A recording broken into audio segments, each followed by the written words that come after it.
when the angry ghost suddenly materializes in front of the security camera. If you look closely, you can make out old Pete's head at the bottom of the screen. He appears to be waving. Many other bartenders and customers all claim to have seen old Pete for themselves in one way or another. It isn't uncommon for tapes to turn on by themselves, and the bartenders have seen what they can only describe as strange things while counting down their registers after close. To make this all even stranger, all of the bottles that go crashing to the floor are always high-end red wines. This just so happened to be old Pete's favorite drink, at least when he was still with the living. Number 4, the church disturbance. Steve and Jake are wandering around the woods one summer night with a single goal in mind. They want to explore an abandoned local chapel that's rumored to be haunted. As they approach, they see that someone has written prayers and warnings all over the outside wall. The two friends instantly get a bad feeling about this adventure, but they swallow their fear and decide to press on. The rickety main door is locked, so they sneak around back. Already, they don't want to be here much longer. They had explored an old clock tower earlier in the day and were greatly disappointed by a lack of paranormal activity. But they could tell this church is way different. The place looked and felt quite haunted. They go up some wooden steps and enter through the back door. They shine their flashlights deep into the church's main assembly. There's rows and rows of wooden pews ahead of them. They pass by a podium and notice a piano. Then they head deeper inside. Now they find themselves inside of a small maintenance closet. They close the door behind them because they don't want anyone sneaking up on them. It feels like anyone could be watching them right now. They see a ladder to the left. Steve is about to climb it until Jake jokes that a body is going to fall down on him if he does, so he decides not to. That's when the piano starts to play from outside.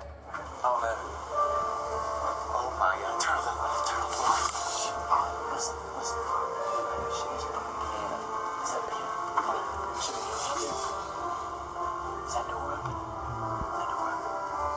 It's a soft and haunting piano melody that fills the church. Steve and Jake shut off their flashlights and keep recording. They debate whether or not they should go outside or stay here, where it's semi-safe. They realize that they can't spend the entire night trapped in the broom closet of a haunted church, so they turn their flashlights back on to see who is playing. Sitting at the piano at the far end of the room is a black hunched-over phantom. They scream and shut the door. Jake cries for a bit, then they run away through the back exit. The music stops as soon as they leave the church. They were hoping that the music stopped because it was over, but in reality, it was because the ghost had gotten up from the piano to chase them. They run a good distance before pausing to look back into the dark scenery. It seems like they've gotten away, but then the ghost finds them and they run away screaming. The camera cuts off as they fall back deeper into the woods. At least one of them survived and uploaded this video onto YouTube, where it's remained for the past 10 years. Number 3, the teleporter.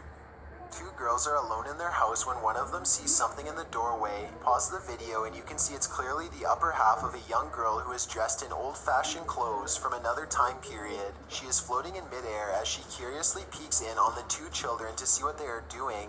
One of the girls still doesn't see the ghost. She shouts at something that's on television and accidentally startles the ghost away. The girl with the camera follows the ghost as it retreats. The ghost instantly teleports and now stares at them from the top of the steps. The scared girls run out of the house screaming. They stop only for a second to turn around from the street. They can see the ghost girl walking across the left